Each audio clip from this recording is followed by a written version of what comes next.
नमस्कार। आज हम एक ऐसे विषय पर बात कर रहे हैं जो आजकल काफी चर्चा में है। कीलाडी उत्खनन रिपोर्ट पर जो नया विवाद उठा है। हम जो भी बात करेंगे वो इंडियन एक्सप्रेस में छपी जानकारी पर आधारित है। तो हुआ ये है कि एएसआई, आप जानते हैं, भारतीय पुरातत्व सर्वेक्षण, उन्होंने एक रिपोर्ट वापस भेजी है। पुरातत्वविद के अमरनाथ रामकृष्ण की। काफी मोटी रिपोर्ट थी, 982 पन्नों की। हाँ, ये 2014-15 और 2015-16 की खुदाई पर थी ना? जी हाँ, वही। और ये रिपोर्ट जनवरी 2023 से एएसआई के पास थी। अब उन्होंने कुछ सुधारों के लिए इसे लौटा दिया है। अब सवाल ये उठता है कि ये इतना अहम क्यों है? देखिए, किलाड़ी की जो खोजें हैं वो इशारा कर रही हैं कि संगम युग, जिसे हम पहले करीब 300 ईसा पूर्व का मानते थे। हाँ, वो शायद 800 ईसा पूर्व तक, मतलब उससे भी 500 साल और पीछे जा सकता है। बिल्कुल, ये बहुत बड़ी बात है। ये तमिलनाडु में एक प्राचीन शहरी सभ्यता का ठोस सबूत हो सकता है। सही कहा। और यूपीएससी की तैयारी करने वालों के लिए तो ये इतिहास और करंट अफेयर्स दोनों नजरिए से बहुत ही जरूरी टॉपिक हो सकता है। तो चलिए इसे थोड़ा और समझते हैं। तो अभी स्थिति ये है कि एएसआई ने 2 बाहरी एक्सपर्ट से रिव्यू करवाया है। अच्छा। हाँ, और फिर रिपोर्ट लौटाई है। उनका कहना है कि जो बदलाव सुझाए हैं उनसे रिपोर्ट और ज्यादा प्रामाणिक बनेगी। क्या बदलाव है, कुछ अंदाजा है? हाँ, जैसे रिपोर्ट में 3 अलग-अलग समय अवधियों का जिक्र है, तो उनके नाम ठीक से रखने या उनको फिर से समझने को कहा गया है। और खास तौर पर वो जो 8वीं से 5वीं सदी ईसा पूर्व वाली टाइमलाइन है, हाँ, जो सबसे पुरानी है, उसका और ठोस आधार मांगा है। और कुछ नक्शे बदलने और नए तरह के नक्शे जैसे समुच्च नक्शे वगैरह जोड़ने को भी कहा है। देखिए, किलाड़ी का मामला अपने आप में बहुत दिलचस्प है। रामकृष्णन के नेतृत्व में जो पहले 2 फेज की खुदाई हुई थी, उसी से ये संकेत मिले थे कि संगम युग 800 ईसा पूर्व तक जा सकता है। अच्छा। और ये सिर्फ तमिलनाडु की बात नहीं है, ये भारत के पूरे प्राचीन इतिहास की कहानी से जुड़ता है। जैसे आर बालाकृष्णन का सिद्धांत है सिंधु से वैगई तक सभ्यता की यात्रा का। हाँ, मैंने सुना इसके बारे में। और 1935 में एएसआई के डीजी थे केएन विकसित। उन्होंने भी भविष्यवाणी की थी कि इस इलाके में ऐसे सबूत मिल सकते हैं। और प्रोफेसर वी मरप्पन जैसे जानकार भी मानते हैं कि कीलाडी के सबूत तमिलनाडु में एक बहुत पुरानी विकसित सभ्यता की तरफ इशारा करते हैं। तो ये उस सोच को चुनौती देता है जो इतिहास को सिर्फ उत्तर भारत या सिंधु घाटी तक सीमित रखती है। बिल्कुल, ये एक तरह से दक्षिण भारत के दृष्टिकोण को सामने लाता है, इतिहास को देखने का एक नया नजरिया। अच्छा, तो मतलब हमें अपने इतिहास की समझ को शायद थोड़ा एडजस्ट करना पड़े। ये तो वाकई बड़ी बात है। पर इसमें कुछ राजनीतिक एंगल भी सुनने में आ रहा है। हाँ, वो भी एक पहलू है।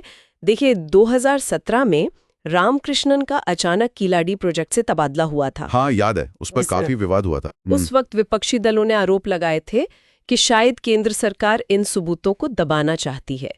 अब फिर से मदुरई से जो माकपा सांसद हैं, सु वेंकटेशन, वो कह रहे हैं कि रिपोर्ट लौटाना जानबूझकर देरी करने की कोशिश है।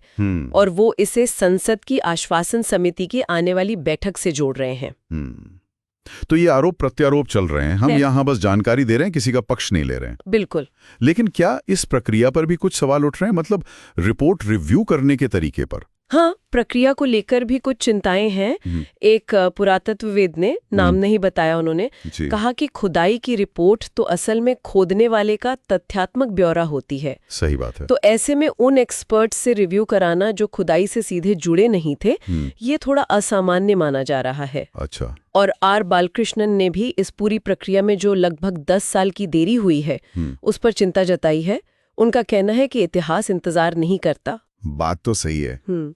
बालकृष्णन ये भी याद दिलाते हैं कि जो प्राचीन तमिल संगम साहित्य है, उसमें खुद बड़े शहरों, बस्तियों का जिक्र मिलता है। हाँ, ये बात भी है। तो मदुरई के पास ऐसे सबूत मिलना कोई बहुत हैरानी की बात नहीं होनी चाहिए। वो तो कहते हैं कि हम इन सच्चाइयों को मानने में पहले ही करीब 90 साल लेट है। और इन सब पर मुख्य पुरातत्वविद के अमरनाथ रामकृष्ण, उनकी तरफ से कोई बयान नहीं, उन्होंने फिलहाल कोई टिप्पणी करने से इनकार कर दिया है। तो कुल मिलाकर मामला ये है, एक तरफ है महत्वपूर्ण पुरातात्विक खोजें जो तमिलनाडु की सभ्यता को बहुत प्राचीन साबित कर सकती हैं, लेकिन उनकी रिपोर्ट में देरी हो रही है, बदलाव मांगे जा रहे हैं। और दूसरी तरफ एएसआई का कहना है कि वो सिर्फ प्रामाणिकता और मजबूत आधार सुनिश्चित करना चाहते हैं, लेकिन इस पूरी रिव्यू प्रक्रिया की निष्पक्षता और शायद इसके पीछे की मंशाओं पर सवाल उठाए जा रहे हैं। तो अंत में एक आम इंसान के लिए या खासकर एक यूपीएससी उम्मीदवार के लिए इसका क्या मतलब निकलता है? क्या टेक अवे है? देखिए, इसका असर काफी गहरा हो सकता है। हमें शायद संगम युग की पूरी टाइमलाइन को दोबारा देखना पड़े। अच्छा। और दक्षिण भारत में शहरीकरण कब और कैसे शुरू हुआ, इस पूरी समझ को भी शायद बदलना पड़े। ये हमारी इतिहास की किताबों को सचमुच बदल सकता है। ये वाकई सोचने वाली बात है, बहुत महत्वपूर्ण।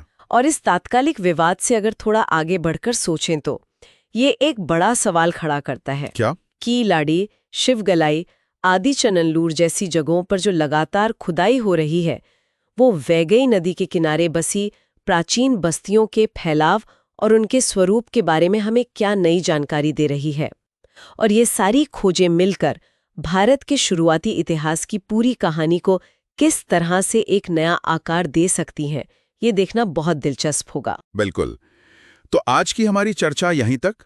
हमने इंडियन एक्सप्रेस की रिपोर्ट के आधार पर किलाड़ी रिपोर्ट विवाद के अलग-अलग पहलुओं को समझने की कोशिश की।